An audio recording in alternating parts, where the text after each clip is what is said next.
Welcome to the Gezelle Talk Show. Welcome to the Gezelle Talk Show. Welcome to the Gezelle Talk Show. Welcome to the Gezelle Talk Show. Welcome to the Gezelle Talk Show. Welcome to the Gezelle Talk Show. Ooh, girl, the category is pop culture. The category is entertainment. The category is politics. The category is fashion. Welcome to the Gezelle Talk Show. Welcome to the Gezelle Talk Show. Welcome to the Gezelle Talk Show. Welcome to the Gezelle Talk Show. Ah. Welcome to the Gezelle Talk Show. Welcome to the Gezelle Talk Show. Welcome to the Gezelle Talk Show. Welcome to the Gezelle Talk Show. Welcome to the Gezelle Talk Show. Ow, the categories. Hey, welcome to the Gezelle Talk Show. I am your host, Gezelle. How is everyone today?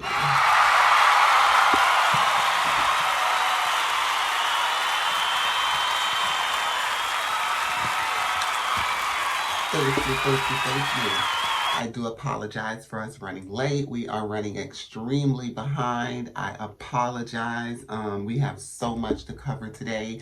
I hope you all caught the Billboard Music Awards. They were absolutely extraordinary last night. The performances were good. Everything was good. It was the first show back since COVID and everything. So it was the first all together show with everyone in one room. So shout out to all of the nominees, all of the winners, and everyone that was attending and a part of the Billboard Music Awards.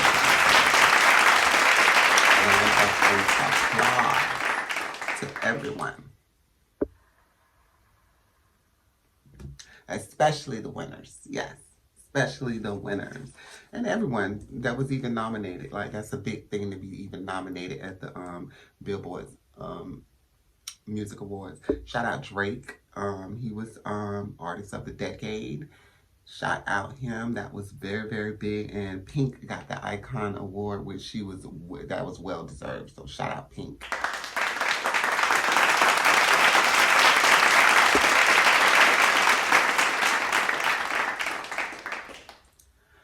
I want to thank you guys. Thank you so much for being a part of the show, listening, tuning in every day, sharing, telling your friends about us. I want to thank you guys so much. You mean everything. You're the main part of the show. You know, you guys are the reason this show is being as successful as it is. I mean, it is literally growing by the day. So congratulations to all of us for making this happen.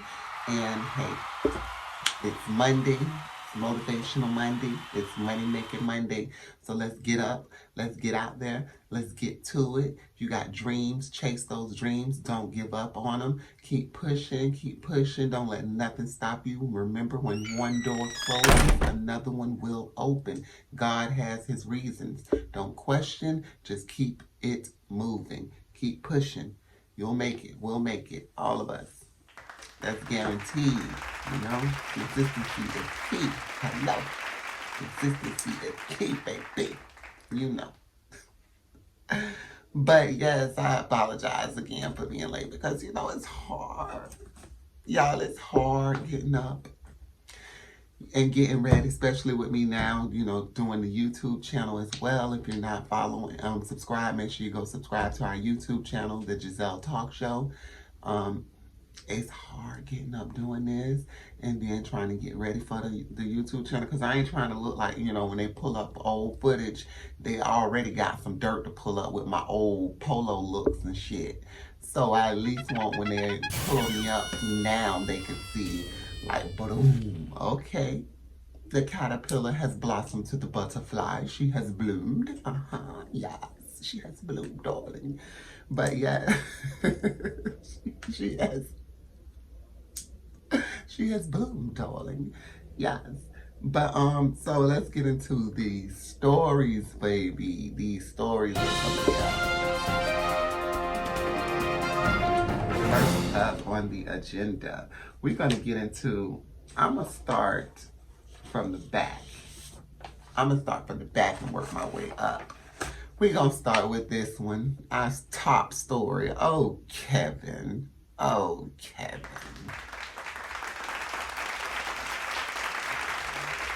So this is about Kevin Hunter. Kevin Hunter, ex-husband of media mogul Wendy Williams. Yeah. Him. He had the shit going on over the internet. Like, nigga, ain't you too old for this shit? You too old to have drama and all this chaos and bullshit going on over the internet, nigga. Like, really? But yeah, he did. He surprisingly had some new drama unrelated to his previous marriage to Wendy. Kevin Hunter went into attack mode on Friday and challenged Charlemagne, threatening to expose a popular radio host. Well, expose the popular radio host. It's unclear why Kevin has the bones to choose for Shara Manu, but Kevin mentions former NBA star Kwame Brown in his post, making people believe it has something to do with what Kwame said about Shara Manu, I did, or whatever. For some background, Kwame Brown was involved in a series of beef this week along with ex-ballers, including Matt Barnes and Steven Jackson. When the topic crossed Charlemagne's desk, he referred to Brown's dark family history and warned everyone to leave Kwame Brown alone. Now, needless to say, leave the quail alone. The man has was quiet for 20 years. He doesn't care, obviously. All that he's bust up comes to him. I don't know what people are experiencing or have experienced that he bust up, whatever that means. Charlemagne said in a recent episode on the Breakfast Club. I seen what the dude Kwame said about Charlemagne. He was speaking about some allegations of a past rape, but that past rape was looked into and it was found that his DNA was not present and he was not even involved in that. So I'm not sure why they would even be bringing that up. I guess it's all fair in, in beef war, all nothing's off limits. But it's my thing is, I'm not sure why Kevin Hunter is stirring the pot. It's like, don't you got enough going on, nigga? You too damn old for that. And then the dude Kwame Brown, I don't know too much about Kwame Brown, so if y'all know something about him and want to enlighten me, go ahead and hit me on Instagram in my inbox and just drop some knowledge on me, drop some jewels on me, something I should be enlightened on. Very appreciative. I'll be very appreciative of that. But after this, after I shoot this pod, I am going to look further into who Kwame Brown is. But I did see he had a lot to say pertaining to Charlemagne and that old allegation of a rape. And I just feel like it's just so so I just feel like certain things are off limits and certain things that you don't do, especially as black men. You know what I'm saying? Like, they're black men. It's already so much against you guys. Why pit each other against each other and then, have your fans picking sides and being in the middle of it and all this stuff? I just feel like it's so not worth it. There's so much more that's going on in the world, and we really need to be coming together. We need to be getting in these Senate seats. We need to be getting in these seats in office and stuff, and trying to change these laws and change, this police brutality and all of this. Like, it's so much that needs to be worked on. Make equality for everyone and so much and so forth. There's so much more that needs to be focused on rather than us focusing on a petty ass old beef between 3 old ass men.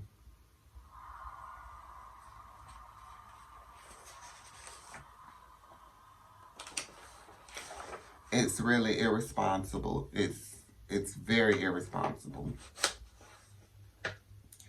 Brasher Gray, former actor, you know, he's known for his role as Hakeem Lyon on Empire, has entered a guilty plea in his domestic violence case, and he'll have to spend some time behind bars. I did hear about this domestic violence case during quarantine. They were, I forgot what it was, but him and his wife had got into it and he had beat her up. But according to new legal docs obtained by our friends TMZ, Gray pled guilty to felony aggravated assault, and as part of his plea agreement, he's been sentenced to 10 days in county jail and 3 years probation. I don't understand if he's doing the time in jail, why does he need to also do probation? But I don't feel like 10 days is even. But okay, as part of the deal, Gray has also been ordered to pay restitution. He must also enroll in a domestic violence offender treatment program. During his probation, Gray, won't be allowed to consume any illegal drugs, and he'll also have to submit to drug and alcohol testing. He's got to stay out of trouble, and he can't possess any stun guns, tasers, or any other kind of firearm. So evidently, this will paint him as a felon at this point. He's pretty much a felon. He must also check in with his probation officer within 72 hours of being contacted by law enforcement, and he needs written approval from police before associating with anyone who has a criminal record. As we reported, Gray was busted back in July following a standoff with SWAT at his home just outside of Phoenix. His wife flagged down a Good Samaritan and alleged Gray assaulted her for several hours at their home. Yeah, so that's what it was. He held her hostage, assaulted her, beat her, raped her, all type of stuff. I say it was quarantine. I'm just saying, I say it was quarantine. Hey guys, if you don't follow us on Instagram. It's the Gezelle Talk Show. That's the_Gezelle_Talk_show. Give us a follow. Tell your friends about us. You can send us messages, concerns, comments, questions, anything you want us to talk about, topics, anything I was wrong about, y'all want to acknowledge me or want me to touch up on, hey, hit me up, let me know. Lil Nas X heated things up over the weekend with the Saturday Night Live. Shout out to my boy Lil Nas X.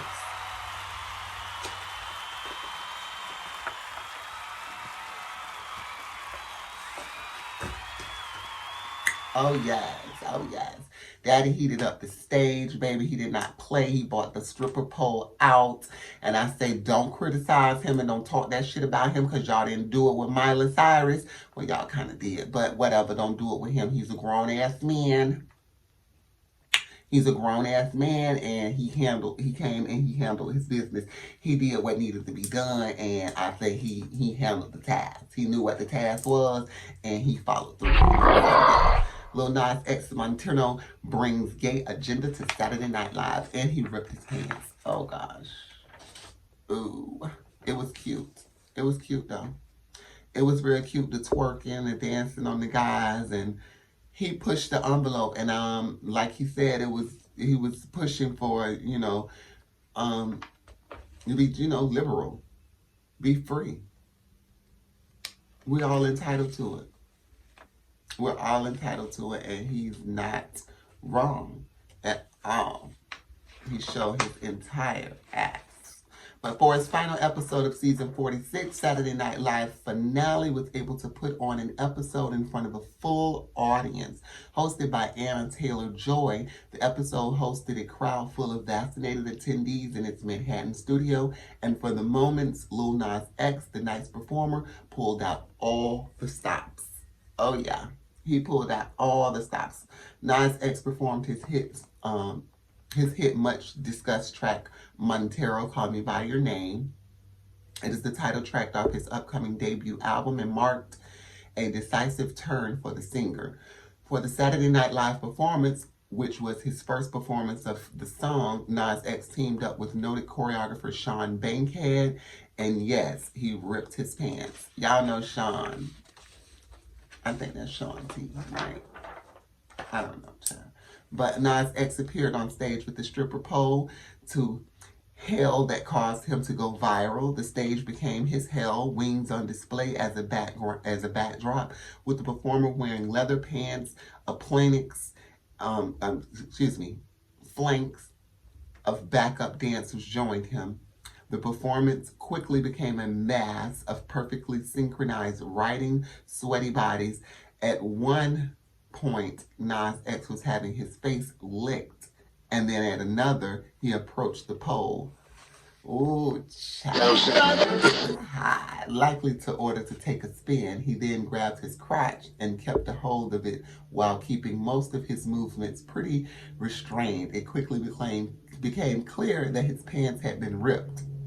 This is what we call a professional, baby. Yes.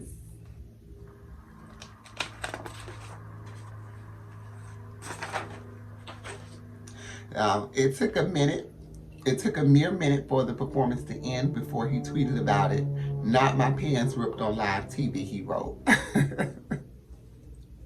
Shout out Lil Nas X. It was an amazing performance. I did catch some of it briefly, and he did his thing. He pushed the envelope. He is really pushing for equality, and I totally agree with what he's doing. Totally agree with what he's doing. Listen. We still love you, Lil Nas X. We will always. Truly the gay pop star we weren't sure we would ever get, but we got him. Later in the night, the performer saw his duality by performing his new track, Sun Goes Down. In it, he speaks about getting picked on as a kid, going through high school lonely, and having suicidal thoughts. In the song, he says he found solace via friendships online. It's like you never know what a person is going through. You know? You never know what a person is going through. That's why I've never been, I'm a heavy shit talker. I talk shit all day long and fight when it's necessary. But never been the type to just want to bully someone and just do it just because. I really have to be pushed in order for me to pull, be pulled in order for me to push. But however, this was so fatal. I'm so sick of really reporting on this or speaking about it, but we must bring, some sort of acknowledgement to this. Black trans woman Serenity Hollis fatally shot in Georgia. Another, and it's beginning to just be sad. Beautiful black trans woman, and life just cut down. And they suspect it's a hate crime. It's just sad. Black transgender woman Serenity Hollis was shot to death in Albany, Georgia, May 8th, becoming at least the 25th reported trans, non-binary, or gender non-conforming person to be lost to fatal violence in the U.S. this year.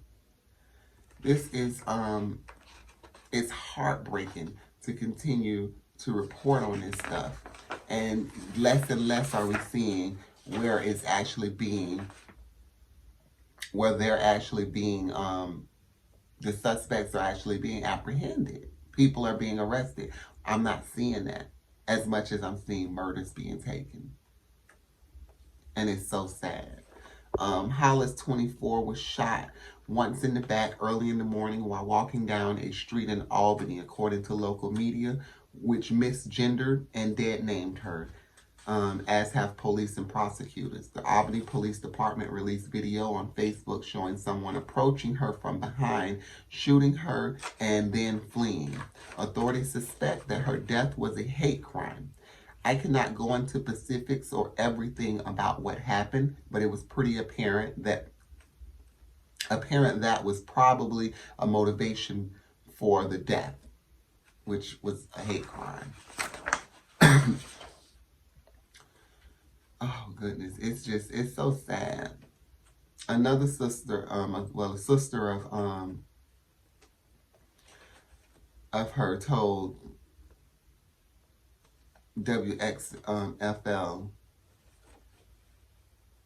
Hollis has been attacked before, having been stabbed multiple times at an Albany nightclub, the House of Jazz, about 2.5 years ago. Hollis' mother, Robin Ostery, also spoke to the station, saying, "The person that's responsible has no idea what they took from us.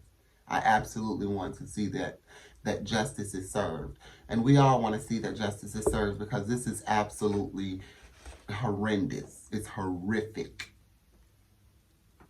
Activists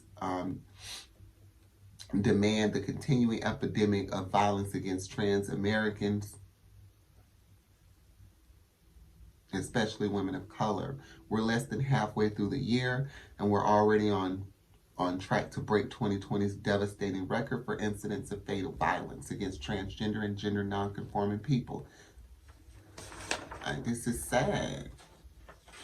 The loss of another young person in the LGBTQ community is extremely disheartening. Victoria Kirby York, Deputy Executive Director of National Black Justice Coalition, said in a press release, "Serenity finally found the world inviting enough to show her authenticity. We stand in solidarity with the Hollis family and other loved ones who appreciated her existence. We challenge the Georgia State Legislature and other elected and appointed leaders to take notice of this destructive trend of transphobia and anti-trans violence encouraged by their own rhetoric and anti-trans legislation by repealing those and creating legislation to stop such needless death." It's so sad. Excuse me. It's so sad that you even have to, at this day and age, with all that goes on, that we have to continue to report this type of stuff, to even be speaking of this, from people just living their life, being them, living their truth, being happy, and someone who's afraid to live their truth just so disrespectfully blatant takes a child of God. You don't have that power, and you're going to suffer. God sees all. There's nothing that he does not see. He sees all. And you will suffer. You will meet your mate, whether you get it here on earth or you get it in your next life. You will meet your fate. You know, God will be sure of that. It's so sad though. It's so sad that you can just be walking down the street and just because someone doesn't agree with your lifestyle or the way you choose to live your life or who you are, they just ride up behind you and boom, shoot you and kill you, ride off, and go and live their life. Hey, shout out to City Girls, City 305, shout out 305, Miami-Dade County, ba-ba-da-ba-da-ba-ba-ba. Yes, those City Girls debuts their first single of the year, the Twerkulator. It's time for the Twerkulator. Shout out those City Girls. Yes. Hip-hop duo City Girls has returned to the music scene with a brand new track via Quality Control Music and Motown Records. A snippet of the project, dubbed Twerkulator, circulated on TikTok a few months ago, making the song another viral dance challenge with now over 1 million createes or whatever, and 750 million views. God damn. Yeah, shout out those girls. Yeah, City Girls, JT, and Miss Young Miami. Demonstrating, their unmatched confidence, JT and Young Miami spit bars of a punchy sample of African Bambaataa and the soul sonic forces Planet Rock from the 80s. It's time for the Twerkulator. yeah, they did their thing on there. It's cute. It's a bop. It's definitely a bop. If y'all agree or don't agree, I'm gonna put a poll up on Instagram, and y'all can go and like and see if y'all agree that it's a bop or not. I dubbed it a bop. I think it's a bop. I mean, it sticks in my head already. So I think it is definitely gonna be a bop.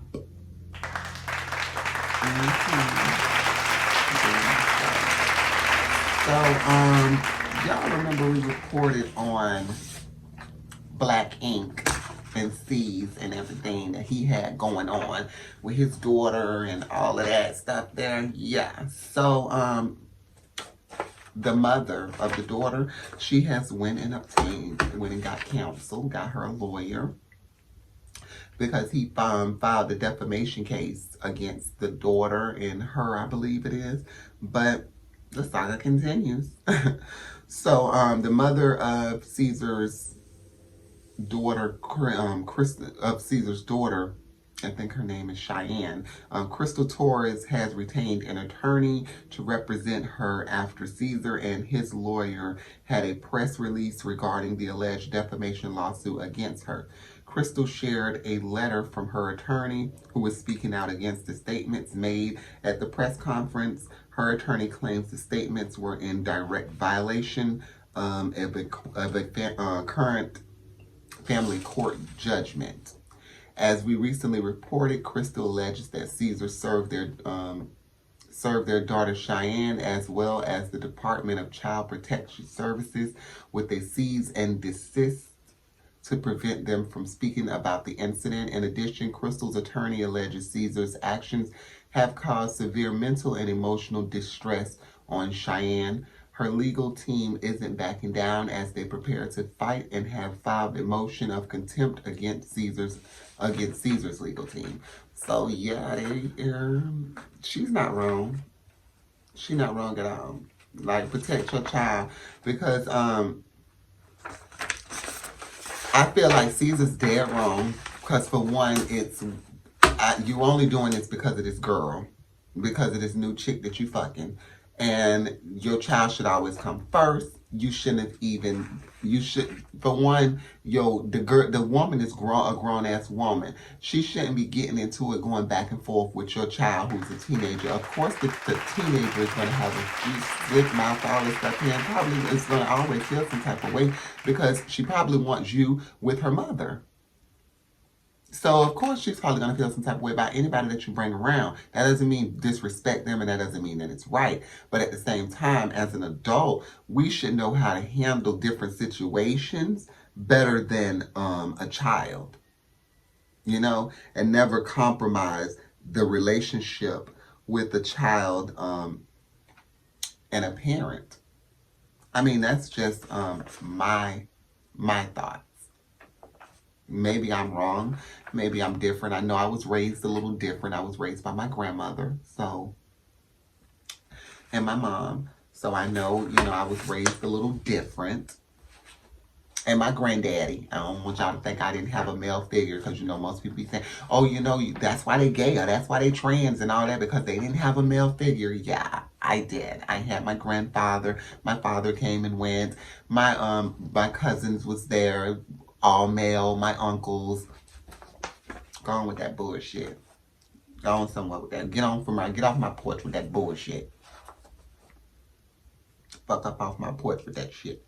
But they say Crystal hasn't stopped calling Caesar out. She made another post sharing more paperwork, and Cheyenne, who has been very vocal on her platform, she reposted it on her Instagram as well. She recently shared a message on her story calling Caesar out. She wrote that she would never be able to make amends with him or break bread. She said that her father was dead to her and called him a clown. Wow. Oh goodness, I hate to speak on this, dysfunctional shit that goes on in Black families. I mean, it goes on in all families, I'm sure, but I just hate to see it go on so much in our households and stuff like that. Like, it's upsetting. It's just, I don't like it. I don't like it. I don't like it. I don't like it. But guess what? I got some good news for y'all. Bell Rain. BET is back. They return with the BET Awards, bitch. Boom, boom, boom, boom. Boom, boom, boom. Yeah, they back with the BET Awards. Like, hello. All the way live. Hello. Things are slowly starting to get back to normal. Several businesses like Target, Macy's, Best Buy, and others adhere to the CDC's updated guideline that fully vaccinated individuals can engage in activities without wearing a mask. It seems like guidelines will also affect award shows. The BET Awards is one of the biggest African American award shows, and they are preparing to return in the upcoming month safely. Yes. Come on, BET. Come on, BET. Yes. So today, BET announced that the BET Awards would be held live on Sunday, June 27th from the Microsoft Theater at LA. Live with a fully vaccinated audience. BET plans on working very closely with Los Angeles County to support community verification efforts, also to ensure that COVID-19 protocols are followed. Registration for vaccinated individuals will begin on May 27th throughout BET's website. Through BET's website. Scott Mills, BET's president, said he hopes the announcement will help bring additional vaccination awareness. Since the beginning of the pandemic, BET has been at the forefront of recovery efforts for our community, turning entertainment touch points into opportunities to empower our audience and help combat with the disproportionate impact of COVID-19. That's so big. Like, shout out BET, yes. They are back. So June 27th, Sunday, June 27th, the BET Awards is back in full effect. Mm-hmm. Now, although last year's show was pre-recorded and hosted by Amanda Seales, it was ranked the #1 cable award show among viewers ages 18 to 49, according to Variety. Now, y'all know how Black Twitter cuts up during award show season. Over 3.7 million total viewers tuned in to see the baby, Lil Baby, Summer Walker, Usher, and others perform. While there hasn't been an announcement of who is set to perform or any award nominees, I'm sure some heavy hitters will be nominated, and tons has been released lately. Like, oh yeah. So yeah, it's definitely going to be a big award show. Like all the stuff that went on during and after, like quarantine, the songs that's been released, all that stuff. Oh yeah. This is going to be really, really good, BET.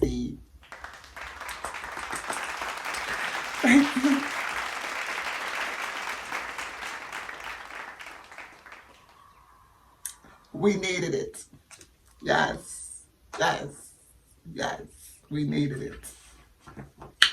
We needed them to come back. We needed that. Shout out BET. Shout out BET in this motherfucker. And speaking of awards, we're going to jump back to the Billboard Music Awards and speak about some of the nominations or the winners. Let's do that. Okay.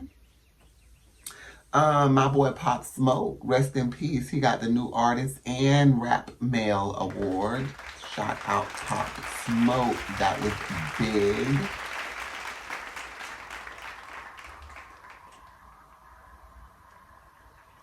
The Weeknd, he got Artist of the Year. Drake got Artist of the Decade as we spoke. Trey the Truth got the Changemaker Award. Trey the Truth, I did not know who he was, but I seen him with Beyonce when they was doing some stuff when the hurricane and stuff hit over there in Texas. And I seen him a couple of other places too. I want to say like last year BET Awards or something he spoke at. But he got the Changemaker Awards and Tina Knowles presented that to him. And he had an amazing speech. Congratulations and shout out to him because that was very big, all that he does.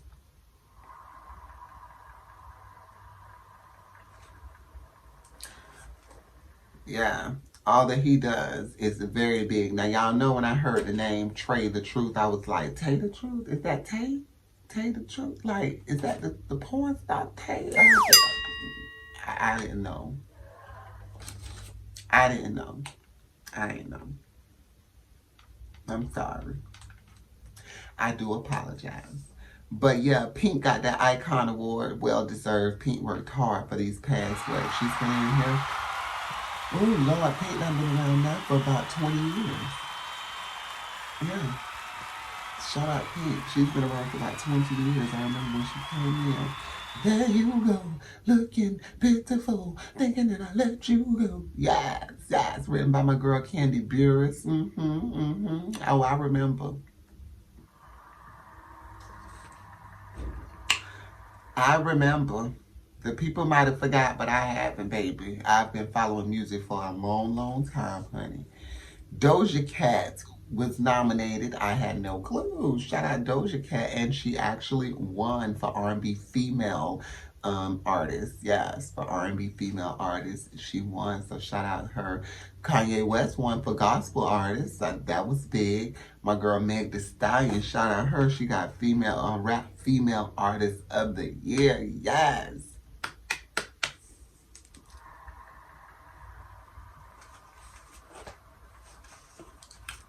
Shout out to all the nominees and all the winners at the Billboard Music Awards.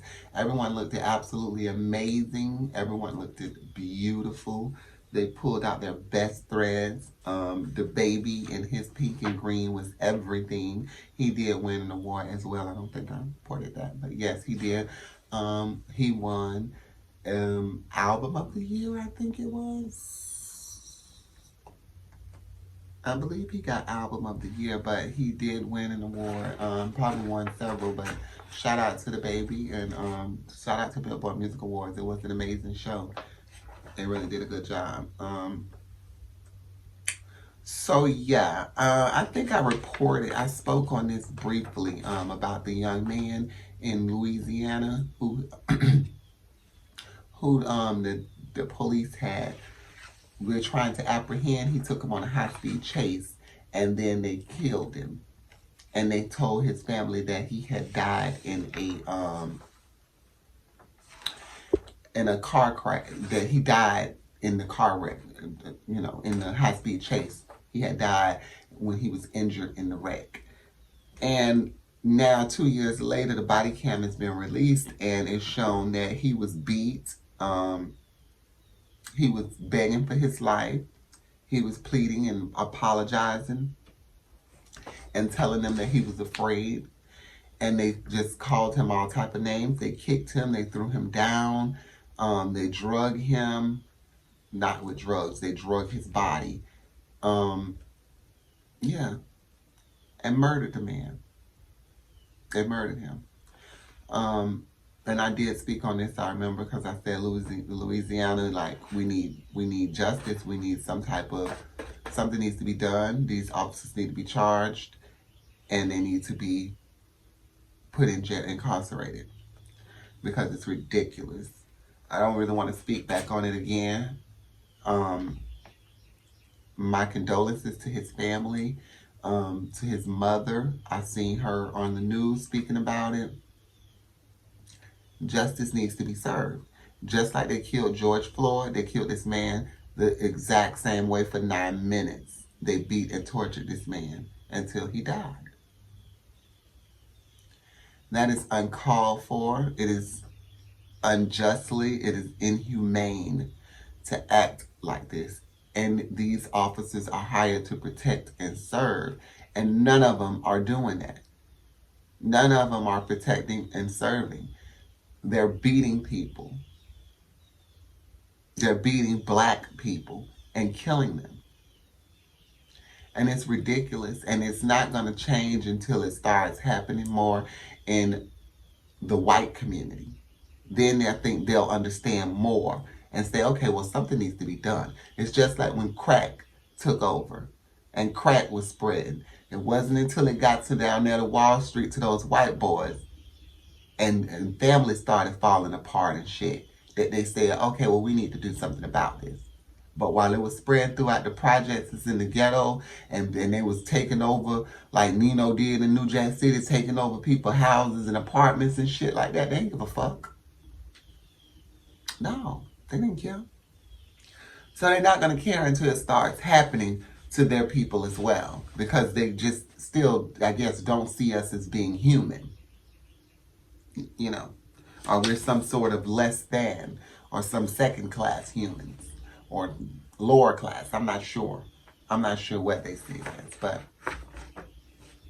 now this story was so sad to report on. I don't know. I think I'm gonna just wait until next time because we only got about 5 minutes left, and I really wanted to get into some Q&As and back and forths and stuff.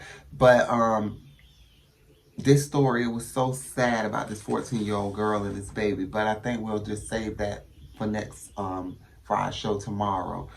We got so much more to speak on and report on. I want to go through some quick questions that was sent on our Instagram. So like I told you, if you're following us on Instagram, you can inbox us and ask us any questions. We'll answer them on the live, and as well it'll be on our YouTube channel as well. So make sure you're following us on Instagram, our Facebook page, and subscribe to our YouTube channel. It's all the Gezelle Talk Show, the Gezelle Talk Show. They say, what is the biggest risk you've ever taken? Oh, wow. The biggest risk that I have ever taken was starting my business, Slay Pay Shade. That was the biggest risk I had ever took. I didn't know anything about business. I had only known I've always did stuff like sold candy, charged the kids to play with my toys, like all different stuff like that. So I've always had the entrepreneurship in me, and I knew I wanted to do something, and I knew I loved fashion. So I just started Slay Pay Shade. I didn't really have a direction. I just took all the money that I made and I went out and bought a bunch of denim and de-stressed a bunch of clothes and started Slay Pay Shade. That was the biggest risk that I took. What book had a big influence on you? A book that had a big influence on me, I would have to say, was I, Tina. Yeah, I would have to say I, Tina. That book had a big influence on me, just to read and see, like, hear the struggles that an individual can go through, and how you can turn those tragedies into triumph. And you can always see positive in any situation. There's always some sort of positive light. You just have to find it. And usually that will help you overcome. And that book really, it did it for me. It really did it for me. But yeah. So we have less than 2 minutes left. I want to thank you guys for tuning in with me today. You are the absolute best audience, listeners, viewers, everything. You guys are the best. The best the girl can ever ask and wish for. The love that you guys show me it's incredible, and I thank you so much. Please continue to tell your friends and family about the Gezelle Talk Show. Follow us on Instagram and Facebook. Subscribe to the YouTube channel, the Gezelle Talk Show. And hey, send us any questions, concerns, or comments that you have. Send it to us. Let us know what you think, what your thoughts is. Yeah, and we really appreciate you guys. I'll see you guys tomorrow. I'll speak with you tomorrow, 10 a.m. I apologize for being late. I'm saying that like every show now. Like, I apologize for being late. But baby, once y'all get this YouTube show and y'all see the way mama is looking, y'all gonna say, oh yeah, if you gonna come like that, you could be late every day. Yeah. Thank you guys for tuning in to the Gezelle Talk Show. I'm your host, Gezelle. I'll see you guys tomorrow at 10 a.m. Thank you. Have a great day.